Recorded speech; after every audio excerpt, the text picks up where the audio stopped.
सर्वप्रथमे आम्भमानक जीवित ईश्वर को धन्यवाद दिए। आउ यही वीडियो देखुवा समस्त को आम्भमानक त्राणकर्ता ख्रीष्ट जीशु नाम नमस्कार। वर्तमान शास्त्रांश है प्रथम जन 2:25 पद। आउ से आम्भमानक जहाँ प्रतिज्ञा करिअछन्ति ताहा अनंत जीवन। तेबे आम्भे माने यही पद अनुसार देखिपर जे अनंत जीवन। तेबे मु जड़े मनुष्यर तीनोटी जीवन विषय रे आपण मानकु कहबाकू चाहे। प्रथम है भौतिक जीवन, द्वितीय आत्मिक जीवन एवं तृतीय है आम्भमानकर आलोचना अनुसार अनंत जीवन। तेबे भौतिक जीवन संबंध में प्रथम आम देखा आदि पुस्तक 1:26 और 27 पद अनुसार परमेश्वर कौन कहले, आस आम्भे माने आपण प्रतिमूर्ति और सादृश्य मनुष्य को निर्माण करूँ। 2:7 अनुसार आम्भे माने पाइपर जे सदाप्रभु परमेश्वर भूमिर धूड़ी द्वारा मनुष्य को निर्माण करी तार नासिका रंध्रे पुंक दे प्राण वायु प्रवेश कराइले तैरे मनुष्य जीवित प्राणी है बोली आम्भे माने पाइपर। अर्थात तार भौतिक जीवन अच्छी बोली आम्भे माने पाइपर। यह प्रथम जीवन जाकि भौतिक जीवन अटे। द्वितीय है आत्मिक जीवन। आत्मिक जीवन जड़े व्यक्तिंकर आत्मिक और परमेश्वर सहित संपर्क रखा आत्मिक जीवन बोली कह जाए।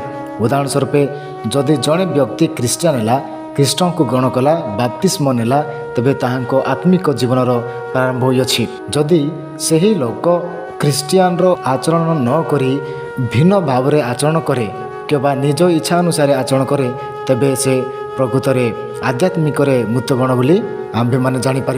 केतोटी शास्त्रांश आम्भे माने उदाहरण स्वरूप देखा प्रथम तिमोथी 5:6 पदरे आम्भे माने पाइपर जे भोगविलास आसक्त से जीवित थिले मृत। अर्थात भौतिक जीवन से जीवित किंतु प्रकृत में आध्यात्मिकतार से मृत बोली जानीपर।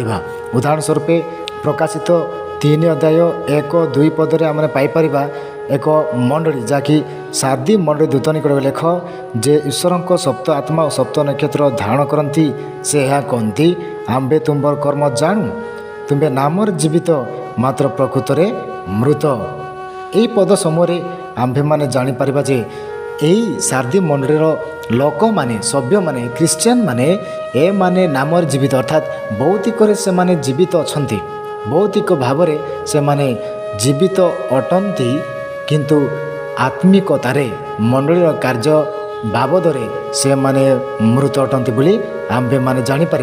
तेबे आम्भे माने किपरि आत्मिकतार अभिवृद्धि हो पारिबा, आम्भे माने ताहांको सहभागितार आचरण करबा दरकार, उपासना को परित्याग करबा नहीं। उदाहरण स्वरूप एप्रिल 10:25 आम्भे माने पाइपर कई जेपरी आम्भमानक मन उपासना परित्याग करती आम्भे माने सेपरि न करूँ बरं परस्पर को उत्साह देव। जेतेबेले तुम्भे माने प्रभु दिन निकटवर्ती हुई आसुअछ बोली देखुअछ। यही स्थान में प्रभु दिन बोली जहाँ लेखा अच्छी ता जीशु ख्रीष्ट को द्वितीय आगमन नुहे किंतु ता प्रभु दिन रविवार को सूचाए। अर्थात क्रिश्चियन माने उपासना करने दिन को प्रभु दिन मध्य बोली कह जाए। तेबे आउ से प्रभु दिन को आमने परित्याग करवा नहीं।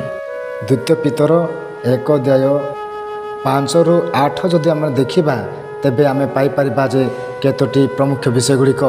आउ सेपरि जदि आम्भे माने ख्रीष्ट को ग्रहण कलु, अंधकार आलोक को आसीअछु, परिवर्तित होइअछु, स्थानांतरित होइअछु, आलोक ही आम्भे माने आचरण करिबा। प्रथम जन 1:7 पद। किंतु से जेपरि ज्योतिर्निवासी आम्भे माने जदि सेहीपरि ज्योतिर आचरण करूँ तेबे आम्भमानकर परस्पर सहभागिता अच्छी। पुणी ताहांको पुत्र जीशुंक रक्त समस्त पापर आम्भमानकु परिष्कार करे। आम्भे माने आत्मिक जीवन अर्थात ख्रीष्ट को पाइला परे ज्योतिर आचरण करने को पड़ी थाए। यही मध्य लेखा अच्छी कलसी 2:6 पद एवं 7 पद कौन तो आम्भे माने अध्ययन करवा।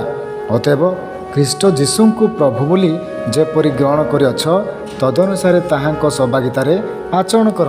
ताहांको ठारे बद्धमूढ़ और गुंथा होई प्राप्त शिक्षा अनुसार विश्वास निष्ठावान होई अधिक अधिक धन्यवाद बोली आमने यही स्थान में पाइपर।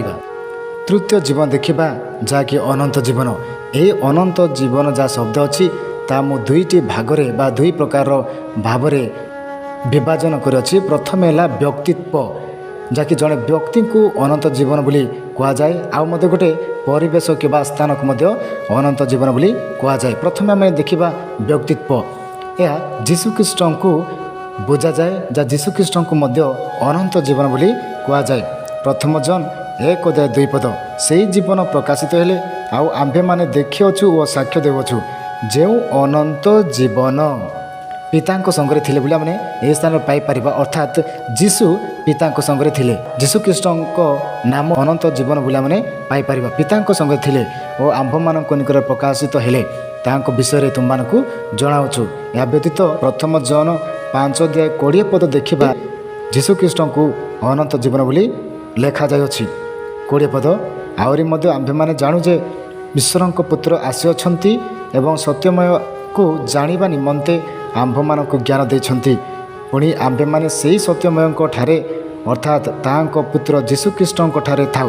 ସେ ଅର୍ଥାତ୍ ଯୀଶୁଖ୍ରୀଷ୍ଟ ସତ୍ୟ ଈଶ୍ୱର ଓ ଅନନ୍ତ ଜୀବନ ଅଟନ୍ତି। ଅର୍ଥାତ୍ ଏହି ଦୁଇଟି ପଦ ଦ୍ୱାରା ଆମ୍ଭେମାନେ ଜାଣିଲେ ଯେ ଏହି ଅନନ୍ତ ଜୀବନ ଜଣେ ବ୍ୟକ୍ତିଙ୍କୁ ଅର୍ଥାତ୍ ଯୀଶୁଖ୍ରୀଷ୍ଟଙ୍କୁ ମଧ୍ୟ ସୂଚାଯାଏ। ଦ୍ୱିତୀୟ ହେଲା ପରିବେଶ କିମ୍ବା ଏକ ସ୍ଥାନକୁ ମଧ୍ୟ ଅନନ୍ତ ଜୀବନ ବୋଲି କୁହାଯାଇଅଛି। ଆମେମାନେ ଦେଖିବା ମାର୍ଥିଉ 19:16 ଏବଂ 17 ଆଉ ଦେଖ, ଜଣେ ତାହାଙ୍କ ନିକଟକୁ ଆସି ପଚାରିଲେ, ହେ ଗୁରୁ, ଅନନ୍ତ ଜୀବନ ପ୍ରାପ୍ତ ହେବା ନିମନ୍ତେ ମୁଁ କେଉଁ ସତ୍କର୍ମ କରିବି? ଜଣେ ବ୍ୟକ୍ତି ଆସିଲେ ଯୀଶୁଙ୍କୁ ପଚାରିଲେ ଯେ ମୁଁ ଅନନ୍ତ ଜୀବନ ପ୍ରାପ୍ତ ହେବା ନିମନ୍ତେ କେଉଁ ସତ୍କର୍ମ କରିବି? ଯୀଶୁ କ'ଣ ଉତ୍ତର ଦେଉଛନ୍ତି ଦେଖିବା। ସେ ଅର୍ଥାତ୍ ଯୀଶୁ ସେହି ବ୍ୟକ୍ତିଙ୍କୁ କହିଲେ, ସତ୍ ବିଷୟରେ ମୋତେ କାହିଁକି ପଚାରୁଛ? ସତ୍ କେବଳ ଜଣେ, କିନ୍ତୁ ତୁମ୍ଭେ ଯଦି ଜୀବନରେ ପ୍ରବେଶ କରିବାକୁ ଇଚ୍ଛା କର ତେବେ ଆଜ୍ଞା ସବୁ ପାଳନ କର। 17 ଅନୁସାରେ ଯୀଶୁ କ'ଣ ଉତ୍ତର ଦେଲେ? ଜୀବନରେ ପ୍ରବେଶ କରିବାକୁ। ଜୀବନ ଅର୍ଥାତ୍ ଜୀବନ ଗୋଟିଏ ପରିବେଶ ବା ସ୍ଥାନକୁ ବୁଝାଗଲା। ଏହି ସ୍ଥାନରେ ଅନନ୍ତ ଜୀବନ ଯାହା ଅଛି ତାହା ପରମେଶ୍ୱର ପୂର୍ବରୁ ହିଁ ପ୍ରତିଜ୍ଞା କରିଛନ୍ତି।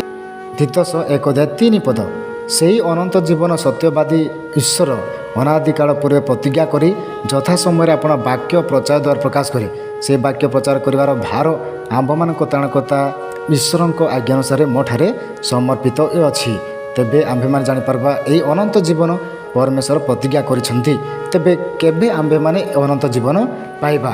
ଏହା ହେଉଛି ଏହି ଅନନ୍ତ ଜୀବନ ଅର୍ଥାତ୍ ସ୍ୱର୍ଗରେ ପ୍ରବେଶ କରିବା, ତାହା ଆମ୍ଭେମାନେ ବର୍ତ୍ତମାନ ପାଇନାହୁଁ।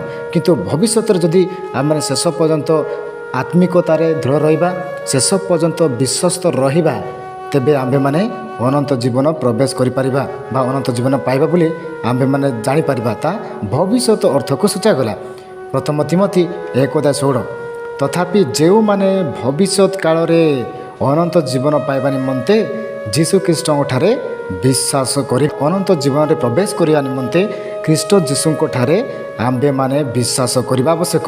କାରଣ ଯୀଶୁ ନିଜେ କହିଲେ ଯେ ଆମ୍ଭେମାନେ ସମସ୍ତେ ଜଣାଶୁଣା ପଦ ଜହନ 3:16 କାରଣ ଈଶ୍ୱର ଜଗତକୁ ଏଡ଼େ ପ୍ରେମ କଲେ ଯେ ସେ ଆପଣା ଅଦ୍ୱିତୀୟ ପୁତ୍ରଙ୍କୁ ଦାନ କଲେ, ଯେପରି ଯେ କେହି ତାହାଙ୍କଠାରେ ଅର୍ଥାତ୍ ଯୀଶୁଖ୍ରୀଷ୍ଟଙ୍କଠାରେ ବିଶ୍ୱାସ କରେ ସେ ବିନଷ୍ଟ ନ ହୋଇ ଅନନ୍ତ ଜୀବନ ପ୍ରାପ୍ତ ହୁଏ ବୋଲି ଆମେ ଏହି ସ୍ଥାନରେ ବା ଏହି ପଦରେ ପାଇପାରିବା। ଭବିଷ୍ୟତରେ ସେହି ଅନନ୍ତ ଜୀବନ ପ୍ରବେଶ କରିବାକୁ ହେଲେ, ସେହି ଅନନ୍ତ ଜୀବନ ପାଇବାକୁ ହେଲେ ଆମ୍ଭେମାନେ ଯୀଶୁଖ୍ରୀଷ୍ଟଙ୍କଠାରେ ବିଶ୍ୱାସ କରିବା ଆବଶ୍ୟକ। ତେବେ କେବେ ତାହା ପାଇବା? ଆମମାନଙ୍କ ବିଚାର ପରେ ହିଁ ଆମ୍ଭେମାନେ ପାଇପାରିବା। ଉଦାହରଣ ସ୍ୱରୂପ ଯୀଶୁ କେତୋଟି ଉଦାହରଣ ଦେଲେ, ଯାହାକି ମାର୍ଥିଉ 25 ଆମ୍ଭେମାନେ ଦେଖିବା 46 କ'ଣ ଯୀଶୁ କେଉଁମାନଙ୍କୁ କ'ଣ କହିଛନ୍ତି?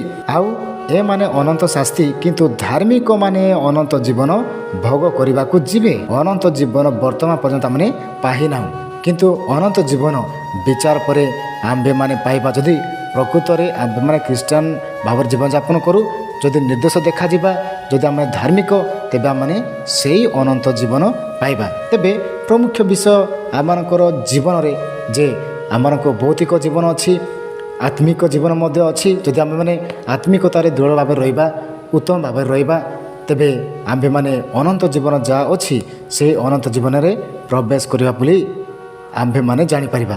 ଏହି ବାକ୍ୟରେ ଈଶ୍ୱର ସମସ୍ତଙ୍କୁ ଆଶୀର୍ବାଦ କରନ୍ତୁ। ସମସ୍ତଙ୍କୁ ନମସ୍କାର।